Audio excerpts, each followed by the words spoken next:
Hi everyone, Peter here once again. Thanks for joining me. You're watching Thailand Bound. Right, I've got 3 viewers' stories for you today. Saturday is story time after all. If it's your first time here, I talk about all things Thailand, and today I'm reading out 3 stories that viewers have sent in to me. Okay, so let's not waste any time. Let's jump straight into story number 1. สวัสดีค่ะ I first started going to Thailand in 2001. I have been going 3 times a year. I even tried to live in Phuket, but after 3 years, I gave up and went back to the UK. I last went to Thailand in May 2022. I stayed in Bangkok for the first few days as I was going to have some work done on my teeth, having 3 veneers replaced, which is a lot cheaper than back home. I stayed in a hotel close to Nanaplaza. On the first day, I went into a bar called the Stumble Inn. I was 70 then, and at my age, most ladies are not interested. I'm not poor by far. One of the girls working in the bar called Min asked if I wanted a drink. She went to get me a beer and started to engage me in the normal bar chat. What's your name? Where you from? You have a Thai girlfriend? You know the usual script. How long you been in Bangkok? She asked. I was having some dental work done, I told her. This was my first time to Thailand, but did not say first time in 2 years. I asked her if she had a boyfriend. No boyfriend, no husband. Well, which bar girl would tell you they have? I told her I'm going off to Phuket soon and thought I might as well get her a ladies' drink as she is spending time with me. I asked her, what time do you finish work? To which she said 9 p.m. I said, what do you do when you finish work? She said, I go eat. You want to come with me? You can wait for me by the police box at the end of the road and I will meet you there. We went to a restaurant close by, and to be fair to her, she did not order lots of food like so many of them do. I really hate it when they order loads of dishes and just take a spoonful out of each and leave the rest. After eating, I asked her what she will do now. She said, if you like, I can come back to your hotel with you. Now bear in mind I'm 70 and I had quite a few drinks. She told me I can give you a nice massage in the room. I thought, well, the company would be nice at least, so why not? She ended up staying the night. I quite enjoyed her company. She told me she had to leave at 6 a.m. because she had to go to a coffee shop that she had a part-time job in and she had to clean up. Being experienced in the bar scene, I thought, yeah, okay, so you're now off to see your Thai boyfriend or your Thai husband. But I didn't want to embarrass her, so I didn't say anything. I got up about 10 a.m, looked around in the daytime and eventually ended up in a bar again about 4 p.m. Min came over to serve me again and I bought her another ladies' drink, but it became very irritating because she was actually a waitress and not one of the regular bar girls, so she kept disappearing and serving other customers. Anyway, I was off to Phuket in the morning, so we exchanged Facebook, email and phone numbers, and I wished her all the best when I left the bar and told her I would keep in touch. While in Phuket, Min called me every morning at 7 a.m. Don't know why so early, but she did. I had to go back to Bangkok to have my veneers put back on. This usually takes about a week to have them made. While in Bangkok, I went into Stumble Inn again every day and usually ended up taking Min back with me to my hotel. It actually became more of a habit, but every day she would leave at 6 a.m. telling me she had to clean the coffee shop. Of course, I didn't believe her, but I didn't question her. We became quite the item. She showed me around Bangkok during the daytime, took lots of photographs and sometimes even paid for the meal. Back at the hotel on my last night before departure back to the UK, Min asked me if I could get a visa for her to come and have a holiday in the UK and visit me. I thought, sounds cool, why not? It might be fun. Min never asked me for any money and came to the airport with me. She paid for everything, the taxi and a meal at the airport. At the airport, we went for a coffee. Min looked into my eyes and told me, I love you very much. I remember thinking, this is a bit quick. The time came when I had to leave to board the aircraft. I took 10,000 baht and gave it to Min, but she told me, I don't want your money, I want you. I forced it into her hand and told her, buy something nice for yourself. Once back in the UK, Min contacted me every day on Facebook. She told me, you can call me whenever you want to, except when I'm working in the bar, because we're not allowed mobile phones, but afterwards is okay. We did video calls and it looked like she lived on her own. She kept telling me, I love you and I want to marry with you. I had another trip booked to Thailand for August. Min told me she was going to take me to meet her mother and father and that we could marry on my birthday. I thought this is going a bit quick, but I just played along with it. A few weeks later, she told me she had left the bar as she knew I didn't like her working there. She told me she would work in the coffee shop but asked if I could support her with 10,000 baht a month. I thought this was quite reasonable request considering she had left the bar and she was losing money, and anyway 10,000 baht a month was a lot under what these girls would normally ask for. I would normally call her from the UK at about 5 p.m. my time, which was about 11 p.m. her time, and she always picked up. On this particular night she never picked up the phone, so I thought she must be sleeping. When I eventually got hold of her a few days later, she told me she had nearly died and they needed to give her blood at the hospital, which was very surprising.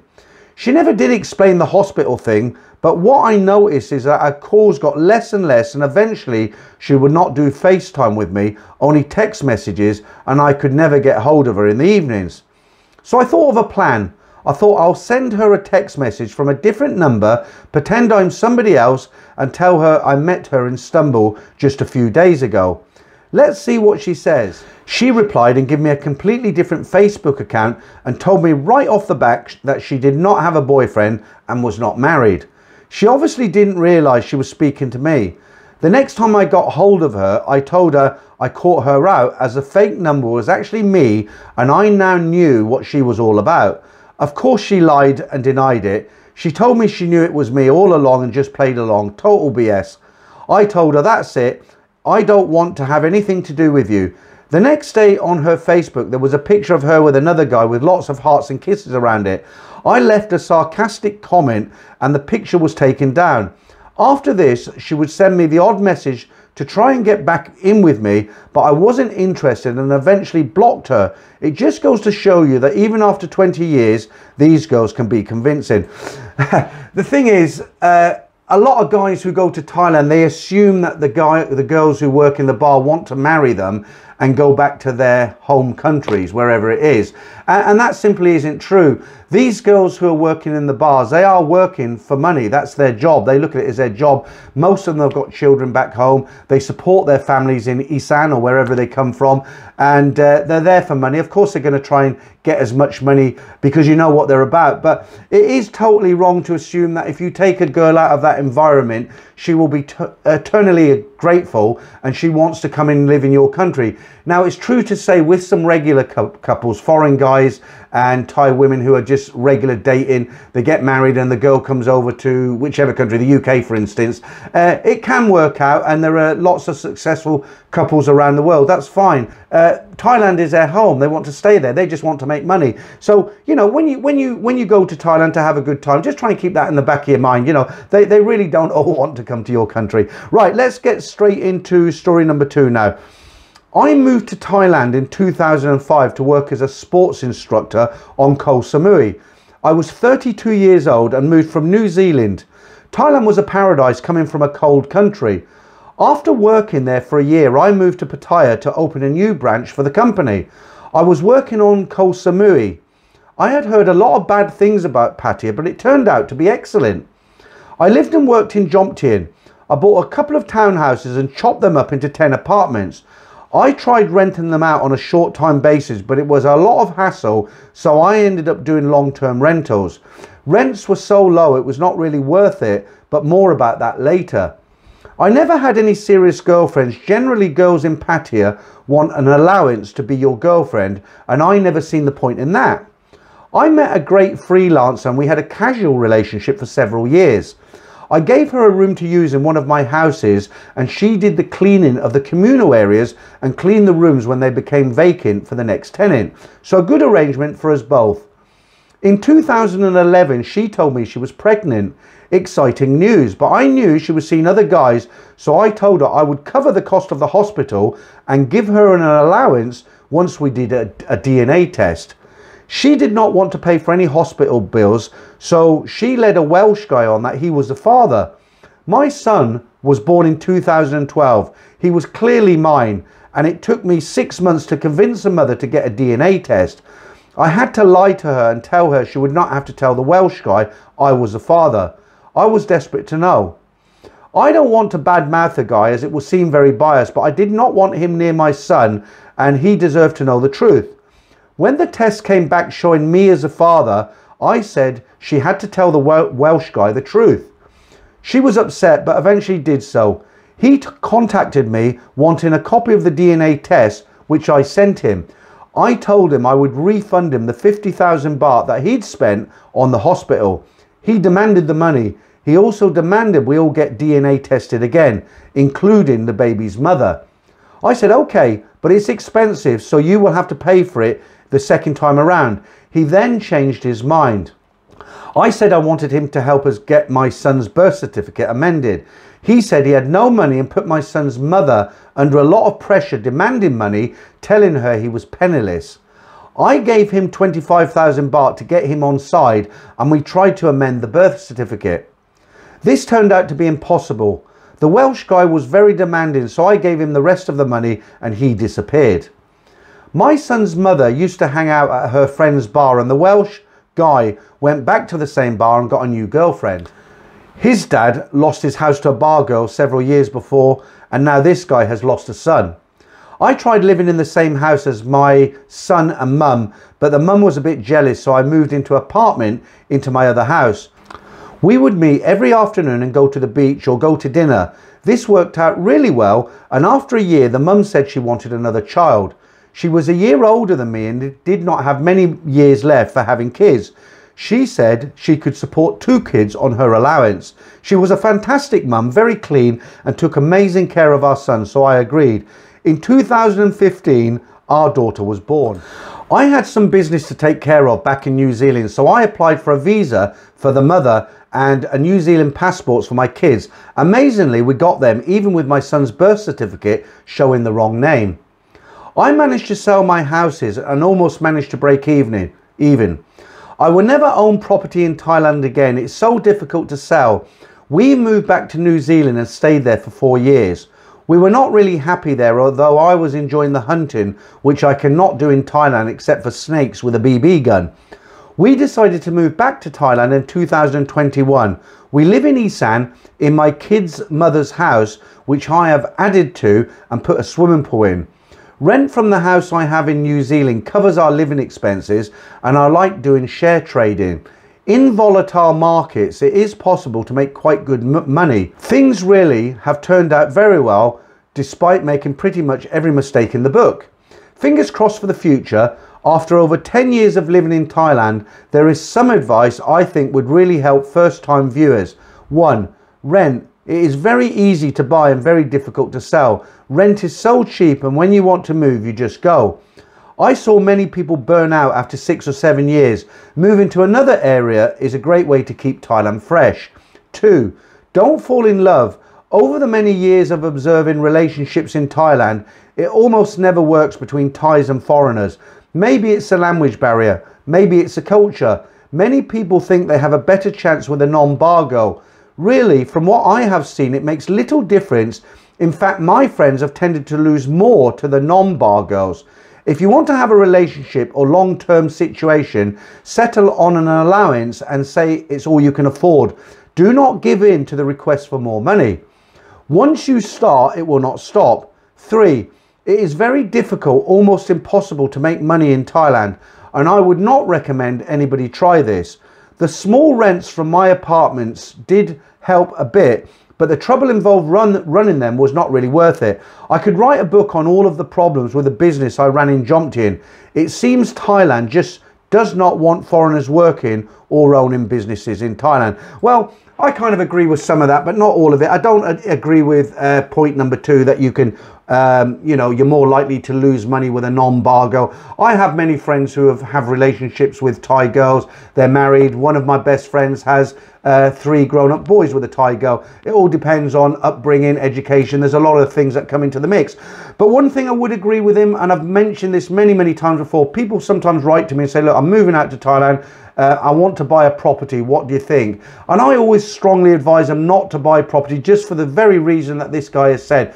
It's very easy to go to Thailand and buy property. Now you're dealing with contracts in Thai. Thai lawyers might not all be as the same as they are in your country. I'll say no more than that, but I think you know what I mean. And it is very, very difficult to sell property. There's not the demand that there is probably where you live. And it's so easy to go to Thailand, buy a property. And most of the people that I know who have bought somewhere, when they've tried to sell it, it's taken them literally years to sell it. And when they did finally sell it, if they sold it, they lost money. Others have tried to rent them out and take an income from them, but the rents are so low in Thailand. That's why I always say, if you're going to Thailand, rather than type sort of 4, 5, 6 million in buying a house and then having all the having to pay for all the problems that you get with that house, decoration, things go wrong, you're better off renting, because it's very, very cheap. And like the guy says in the story, when you get fed up in an area, you just give your notice and you move on. Any problems, you don't have to pay for repairs, and if the landlord doesn't repair it, then you're just off. So my advice to you, I would honestly say, guys, don't buy a property in Thailand. It's so cheap to rent, and you've got the flexibility of moving. And of course, the cherry on the cake is that the 5 million you would have put into that property is now available for you to use. Right, let's go into, I'm pretty sure this is, story number 3, and this will be our final story for today. This is a story about a bar girl that I met on my first trip to Thailand, who provided me with a good time, but also an education. I was out walking around Pattaya with a friend one evening and decided to stop for a drink at a bar in Soi 7. I immediately noticed a stunning looking girl with bleached blonde hair. She greeted us, and I found that she was very friendly, polite, and just seemed like a lot of fun with fairly good English. She introduced herself as May. She had a customer at the bar already, so I decided I was going to have to come back here the next night. That night we ended up staying at this bar for a while, and we took 2 girls from there. I went back to the bar for the next 2 nights, and each time she already had a customer. She would still come over and talk, but I couldn't go with her, so I would move on. I decided to visit a bit earlier the next time that she worked. She was free when I arrived. We played the usual bar games, had a few drinks. After about 2 hours, she asked me if I was going to take the other girl out of the bar, and again I said no. I want to take you out. My heart sunk when she said it wouldn't be possible because she didn't want to have problems with the other girl I had taken out of her bar. I was a little bit taken back, as I assumed there were no rules here. I asked her, why does she work in the bar? To meet customers, right? She thought about it and then went and spoke to 2 other girls at the bar, huddled in the corner while looking around at me every few seconds, and eventually came back agreeing to go with me. I noticed she was now getting looks from behind by the girl I had taken out previously. She made her terms clear that she would only come with me short time, as she could come back to the bar and find another customer and earn more money. I was happily thinking about the upcoming aerobics, so I didn't mind, although this all felt a lot more effort than it should be. We had about 3 hours of fun in my hotel room.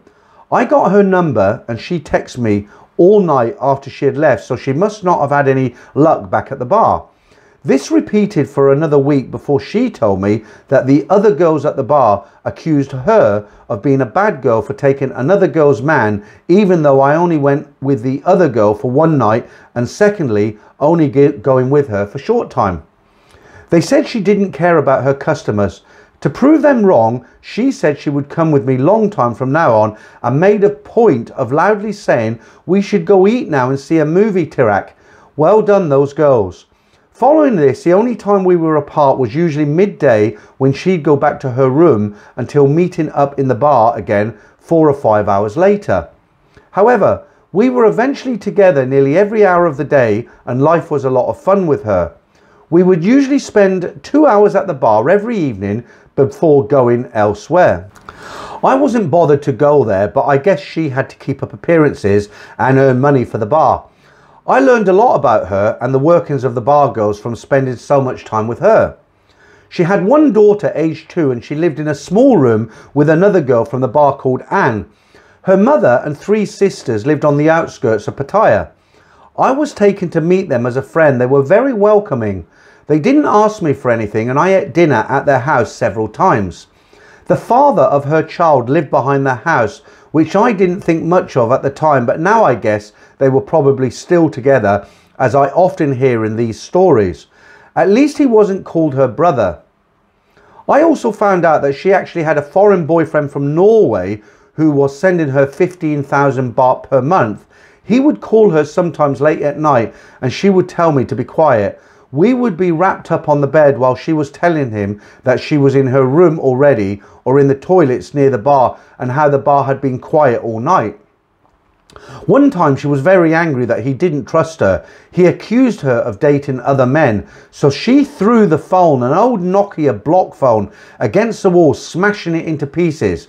Now keep in mind, she was angry that he didn't trust her while she was laying half dressed on my bed beside me not long before our nightly aerobic session. My own trust level was definitely going down as I got to know her better. One night I woke up and got a bit of a fright as she was sitting in the bed staring at me. She saw I woke up. She leaned in and kissed me. I said, "What's wrong?" She said, "You make me think too much. I cannot sleep. I have boyfriend, but you better, more than him, much better. You never yak me. You take care of me so good. My family like you. I am thinking who I love more."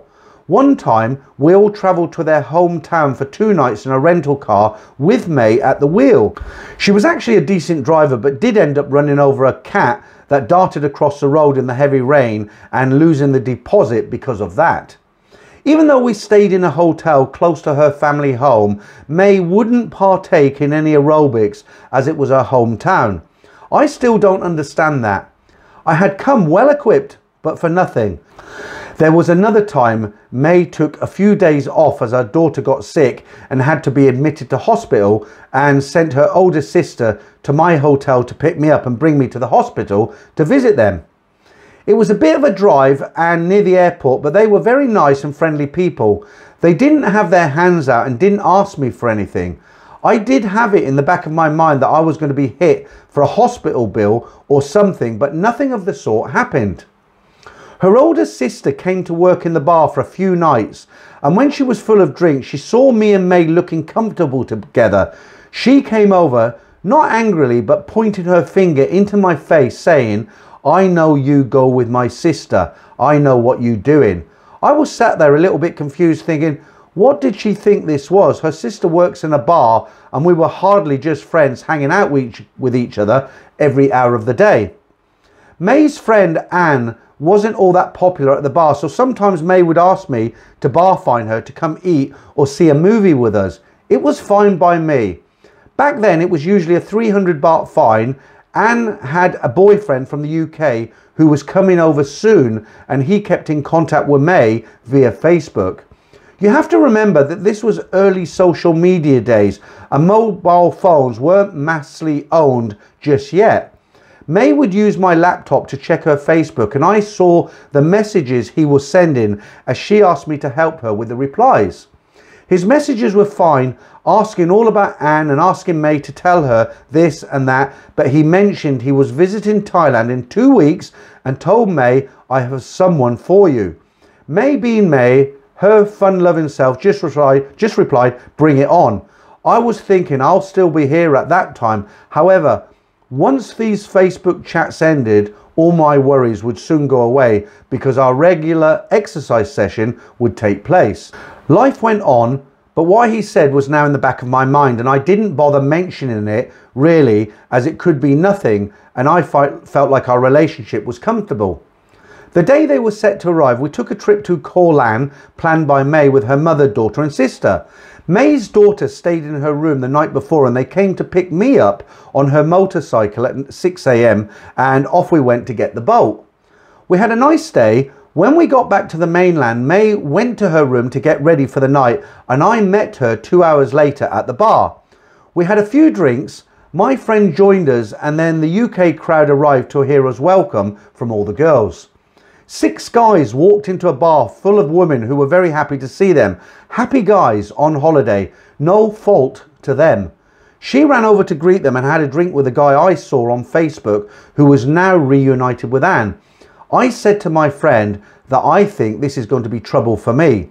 Just like that, May ran back over to me and said, "Do you mind if I don't go with you tonight? I want to party with my friends." It hit me like a ton of bricks. I knew this was coming, and the biggest issue for me was that she didn't say we will go with them tonight. I was done for. I had a million thoughts going through my mind when I remembered that I had bar fined her already for this day, since we went to Koh Larn and didn't know what time we'd be back, and I mentioned that to her. She suddenly remembered that the look on her face was like, oh crap. She had a quick think and said that she could get me my money back, but then second guessed herself, saying out loud that the boss wouldn't like that. She really didn't know what to do, and she was visibly angry. She then said she can pay me back herself if I don't tell anyone about it. I said, no, I've bar fined you already, you go with me. She looked really annoyed about it and made me feel awful, as we had just come back from having such a lovely and carefree day with her family, who couldn't have been nicer to me, and I felt like we were happy together in general. She walked defeatedly back over and explained this to Anne, who looked directly at me and waved me off angrily with a bad look, as if to say F him. This is the same person that I took out of the bar with us and bought drinks, movie tickets and meals for. May came back over and said, "Come on, let's go. I don't want to stay here. Now my friends are angry with me." Everyone was angry with me, and you also. They were all looking over at me like I was a bad guy. I didn't care. I wasn't in the wrong, but I seemed to have ruined their party. We soon left the bar and went back to my room. I asked her what was going on, and she said again she only wants to party with her friends. I told her I don't believe her and she has to tell me the truth. I sat there until she did. She even said, "You want boom boom or you just talk all night?" That line always makes me laugh when I think back on it. I said, "I just want an answer." She cracked and said one of the UK guys wanted to go with her, and as he was there for 3 weeks, whereas I only had 2 weeks left, so basically he was a more valuable asset. This really surprised me, that after all this time I'd spent with her, I could be dropped just like that, and it sounded like it's just business, which I know it is now, but back then I was naive to it all. Luckily, or maybe not, the UK guy thought she was going to be preoccupied and found another girl in the next bar, so life went on as it had for my final 2 weeks, but things didn't feel as good as they had been before, or in my mind anyway. I even sat with some of the UK group, including the guy from Facebook, and they were all nice guys. I can't fault them at all. I remember buying barbecue meat and asking May if she wanted some, and Anne, who had previously waved me off, told off her boyfriend for not being as courteous as I was, and things like "you never care me," while she had her head in her hands, drunk, and water in her eyes. The honeymoon period was over within a few days of his arrival, but he could barely lift his head off the bar counter with how drunk he was to care what she was saying. Another night, when I was waiting at the bar and May sent me a message saying she was at a salon and would be there soon, she arrived at exactly the same time as a UK guy that she planned to go out with previously, which I found suspicious. But my holiday was nearing its end, so I didn't bother to mention it, and she had been in constant contact with me on my phone, so unless she was texting while exercising, I don't know, and her hair had a new style, so maybe it was just a coincidence. Later that night, she went to the toilet for a long time, and I had the vantage point and spotted that she was in deep conversation with that guy in the car park. Other bar girls tried to divert my attention, and when she came back, she was shocked to be told that I wasn't happy about it. She kept saying they were just talking normally. I think if I wasn't down to so little time, I would have sent her packing, but beside this happening, we were having a good time and I was enjoying her company. Easy to say now, I know. In total, we were together for 3 months. She came with me to the airport even though I didn't ask her. We made no promises, as I knew once I left she had to work and would be going off with other men. We did keep in contact regularly with text messages, and she would call me nearly every night on Skype when she was home from the bar, until she got into a relationship with another guy for 4 months. He made her change her number and quit her job. He bought her out of the bar and paid some debts she had. He then called me out of the blue and probably whoever else was in her phone, and told me to stop texting her, and described what he was going to do to her that very night in graphic detail. They moved back to their hometown with a plan to buy land and build a house. Nothing ever came of it. He completely upended her and her family's life for his 4-month millionaire holiday, and once he went back home, just forgot about her. I had just finished having a swim before going to work and had missed a call from a Thai number. I called it back, and I was surprised to hear May explaining everything to me and apologising. He made her change her number and took her out of the bar and patio, but still she kept mine and probably everyone else's number safe, because once it ended, she was straight back on the phone to me. She returned to work in Pattaya, and maybe 9 months later she met another foreigner at a bar in Walking Street, and they are now happily married with 3 children, including May's daughter, living in his home country. Following all of this, it felt like we had become good friends more than anything else. She would talk to me regularly, just general chat about life and for advice, and she would regularly call me on Skype, and her new man would come in, wave and smile and call me by name. Seems like a really good man. May invited me to their wedding, but I didn't go. I thought it might be a bit weird after everything. She actually asked me to give her away at the wedding, and none of her family would be flying over. Imagine that.